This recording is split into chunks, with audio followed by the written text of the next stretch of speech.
Bismillahirrahmanirrahim. Assalamualaikum warahmatullahi wabarakatuh. Ibu, perkenalkan nama saya Indah Aprilia yang bertugas pada hari ini. Perkenalkan, nama ibu siapa, Bu? Nuhara Ibu Nuhara. Usianya? 60. 60 tahun. Ibu, saya mau menanyakan, ada keluhan? Tak ada. Oh, tidak ada. Nah, Bu, di sini saya akan menjelaskan tentang gangguan kesehatan reproduksi. Ibu sebelumnya sudah tahu apa belum, Bu?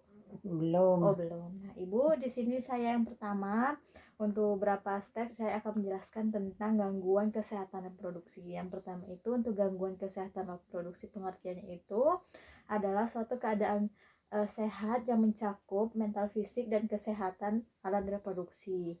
Nah, Ibu, untuk jenis-jenisnya gangguan kesehatan reproduksi itu, yang pertama itu atau adanya gangguan infertilitas. Nah, Ibu sudah tahu infertilitas itu apa? Belum ya? Belum. Nah, gangguan infertilitas itu yang pertama itu ada disebut kemandulan. Yang kedua itu adanya gangguan prahaid atau haid. Contohnya itu kalau prahaid itu adanya nyeri, kalau haid itu haid yang terlalu banyak dan juga haid yang terlalu panjang.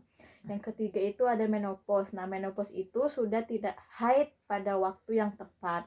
Yang keempat itu penyakit menular seksual alat kelamin perempuan. Nah, yang ditandai dengan adanya keputihan ya, Bu.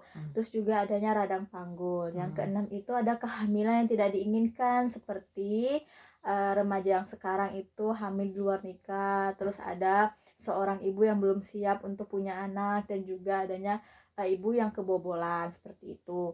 Terus juga yang ada namanya gangguan hormonal atau terapi hormon. Nah, apa sih penyebab dari gangguan kesehatan reproduksi? Yang pertama itu pasien sebelum menikah, laki-laki setelah perempuan melakukan hubungan seksual tidak hamil atau disebut dengan kemandulan ya, Bu.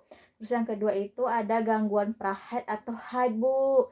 Nah, gangguan prahaid atau haid itu yang tadi sudah dijelaskan, contohnya sebelum prahaid itu ada yang namanya rasa nyeri yang dialami, sakit perut seperti itu ya, Bu, selama beberapa hari.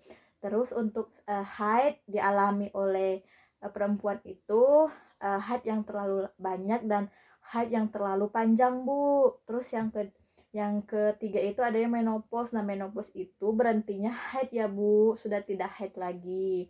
Yang keempat itu ada namanya PMS. PMS itu atau penyakit menular seksual yang ditandai dengan keputihan yang baunya yang bau banget seperti itu ya, Bu. Terus ada yang namanya radang panggul. Nah, radang panggul ini gejalanya itu yang pertama itu ada demam, nyeri bagian perut bawah ya, Bu ya. Terus ada yang namanya kehamilan tidak diinginkan. Nah, tadi kan sudah dijelaskan kehamilan tidak diinginkan itu seperti hamil di luar nikah, terus juga ibu mengalami kebobolan, terus juga ibunya tidak menginginkan anak tersebut seperti itu, Bu. Terus juga ada yang namanya gangguan hormonal atau terapi hormon, juga disebut sebagai gangguan kesehatan reproduksi. Nah, selanjutnya apa sih upaya untuk mendeteksi gangguan kesehatan reproduksi? Yang pertama itu jika ada keluhan, sebutkan, Bu, organ apa saja yang mengalami keluhan. Terus juga reproduksi yang mengalami gejalanya apa. Jika ada keluhan yang ibu rasakan, terus itu merujuk ke tenaga kesehatan, bisa bidan, dokter, atau sebagainya ya, Bu. Terus juga ada yang namanya pengaruh fisik. Nah, pengaruh fisiknya pada gangguan kesehatan reproduksi itu apa aja, Bu? Yang pertama itu ketidaknyamanan yang ibu rasakan. Yang kedua itu pola istirahat yang cukup, Bu. Jangan sering begadang seperti itu. Terus juga yang ketiga itu ada nama pola makan. Terus juga makan makanan yang gizi yang gizinya yang seimbang ya, Bu, seperti itu. Terus juga ada yang namanya pengaruh psikis pada gangguan reproduksi yang dialami oleh pasien seperti apa, Bu? Terus yang pertama itu ketidaknyamanan terhadap keluhan. Terus juga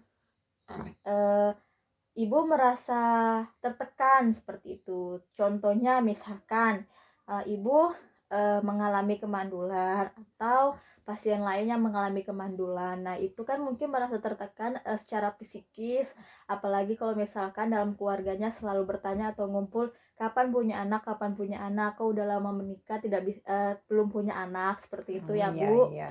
Terus untuk upaya pencegahan dari gangguan kesehatan reproduksi itu seperti apa gitu ya, Bu? Iya. Yang pertama itu menjaga personal hygiene. Nah, personal hygiene itu apa, Ibu? Terus yang personal hygiene itu menjaga alat genitalia, ya, seperti itu, Iya. Bu, alat kelamin Ibu. Iya. Terus juga menjaga asupan gizi atau pola makan. Terus Iya. olahraga yang teratur, istirahat yang cukup. Terus juga jika ada keluhan, segera konsultasi dengan tenaga kesehatan seperti dokter atau bidan. Iya. Terus seperti itu, Bu. Terus yang terakhir ini, bagaimana penanganan pada gangguan kesehatan reproduksi? Nah, untuk penanganannya itu, apabila ibu ke puskesmas, ke Iya. klinik, atau Iya. ke bidan, maka akan dirujuk ke rumah sakit Nah. sesuai dengan keluhan pasien dan juga dilihat dari keluhan juga. Iya. Seperti itu ya, Bu. Apakah Ibu sudah mengerti? Sudah. Sudah. Ya. Ibu sekarang ada keluhan, Bu? Tak ada. Oh, tidak ada. Ya. Oke ya, Bu. Terima kasih Iya, atas sama-sama. kerjasamanya. Ya. Kalau misalkan ada Ibu merasa ada keluhan yang saya jelaskan, Iya. segera Ibu datang ke saya atau ke tenaga kesehatan lainnya. Iya. Terima kasih. Wassalamualaikum warahmatullahi wabarakatuh. Waalaikumsalam.